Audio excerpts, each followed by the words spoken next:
Diba? Tara na. Let's go.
Pagkabinda dyan, kasama na yung bahay? Ah, kasama na pala yung bahay nila eh. Kasama na pala yung bahay.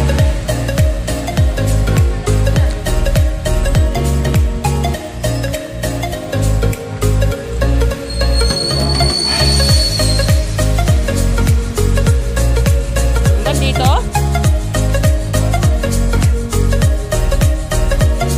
Hanggang sa pader?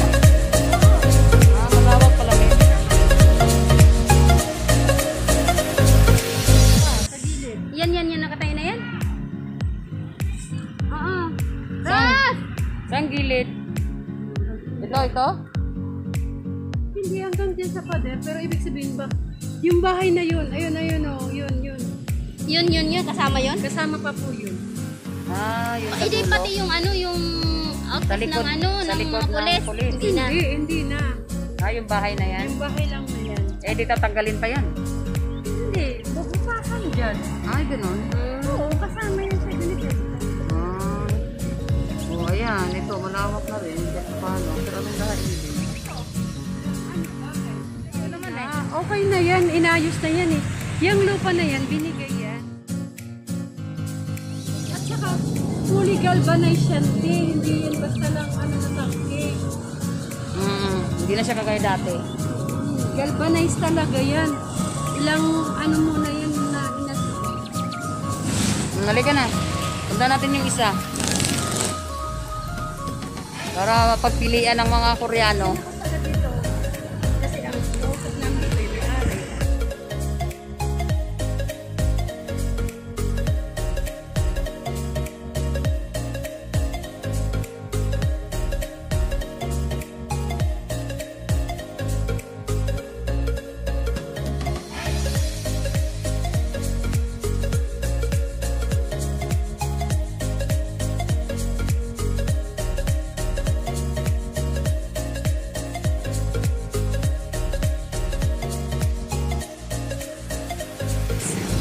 Ngayon, dito na naman kami sa nagbebenta ng mga tanim. So, dito, yung kanilang 50 pesos. Yan, 100. So, si aloe vera. Yan. Ito, mga cactus. Ito, ewan ko anong tawag dito.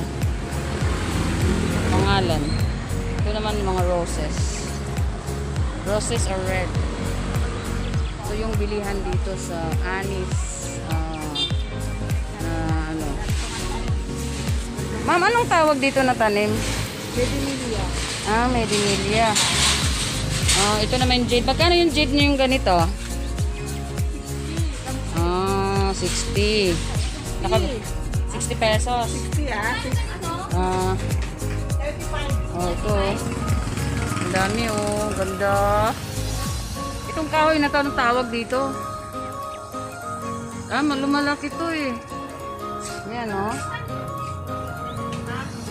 Ito naman yung nila, mga cactus. Yan, 60 lang sa kanila dahil. Mura lang pala. Doon 75 eh. Punta ka pa doon. Diba? Ito yung mga cactus nila. Pinopromote ko na yung tanin mo, mama. Sige. Nagpa-vlog kasi ako. Vlogger ako ngayon, vlogger. Magkano? 25. Ah. Yung mga ganito, magkano? 20. Ah, so 20. Yung ihahang, no? Alam ko na. So dito, yung ganito kalaki, 65. 65 pesos. Ito. 65 pesos.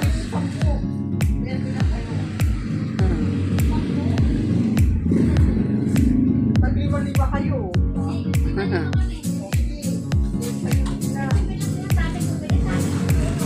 Magkano yung ganitong ano, lupa? Ah. Ayan o, pang ano.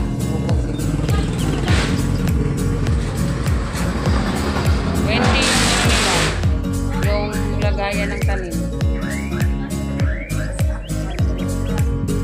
Ganda. 45. Okay, walang ko muna sila dyan. Titingin ako dito sa mga ano, nakatayong tanim. So, plantitos, plantitas. Yan, ito rin yung mga ano.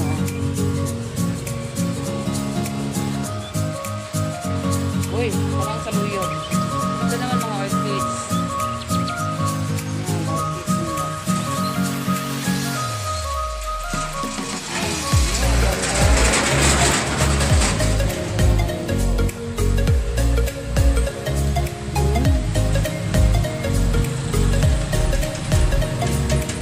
Lasiman oh, ganda oh.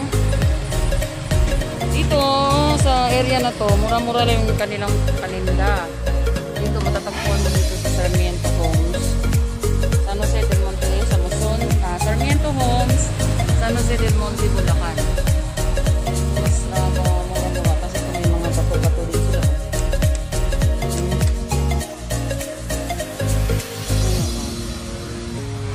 Malawak tong ano nila, malawak tong garden.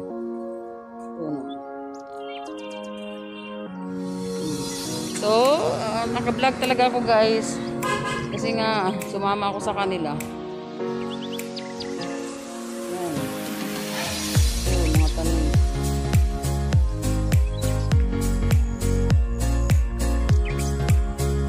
Kung sino yung pupunta dito sa Muson, Sarmiento Homes, ito yung mga tanim nila. Ang ganda. Hindi siya masyadong mataas. Mura lang. Mura lang yung ano, paninda.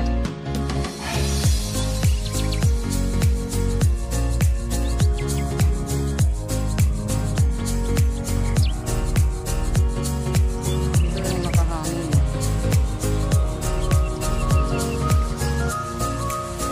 Ito naman yung mga ano, palmera.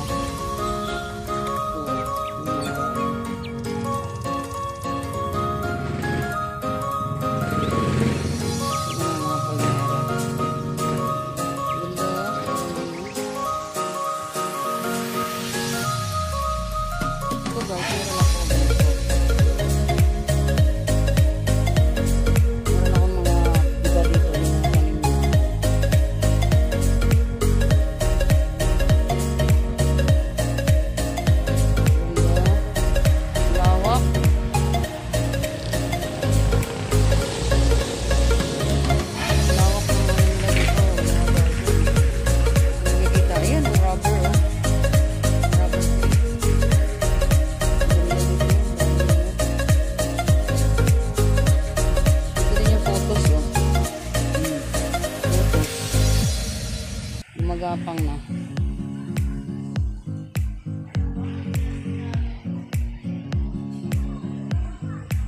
Lawak. Lawak na ng tanim nila. Nag-vlog na ako rito. Ganda. Lawak. Ito rin. Ayan o, may photos o, yun o, gumagapang. Yun, pwede yung sa, ano mo, yung ganito o. Yung ganito o. Ito.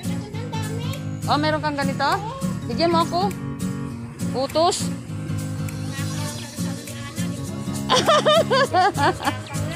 Nagumagapang lang? Ah, ganon. Oh, yan. Ang lawak ng garden nila dito. Anong gusto niyong bilhin, tanim? Bili na kami ng paso. Ah, sa paso. O, tara na. Baka naluto na yun. Oh, di ba? May libreng magpamerienda sa aming madam na sinamahan namin. Oh, di ba?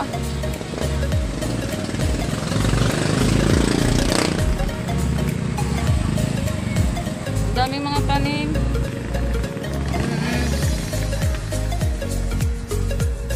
Oh, 7 minutes pa lang.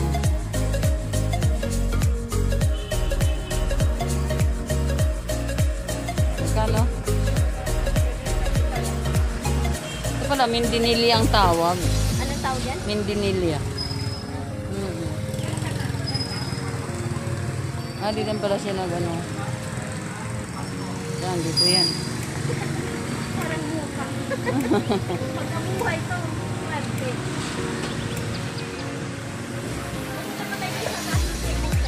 Anong gagawin natin? Ah, meron doon? Ah, mura lang doon kaysa dyan? Ah, o, tingnan natin. Kaysa naglalakwat siya.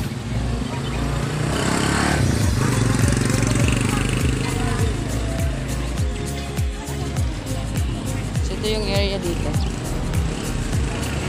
Dito, busy street. Walking in the sand like nothing's wrong.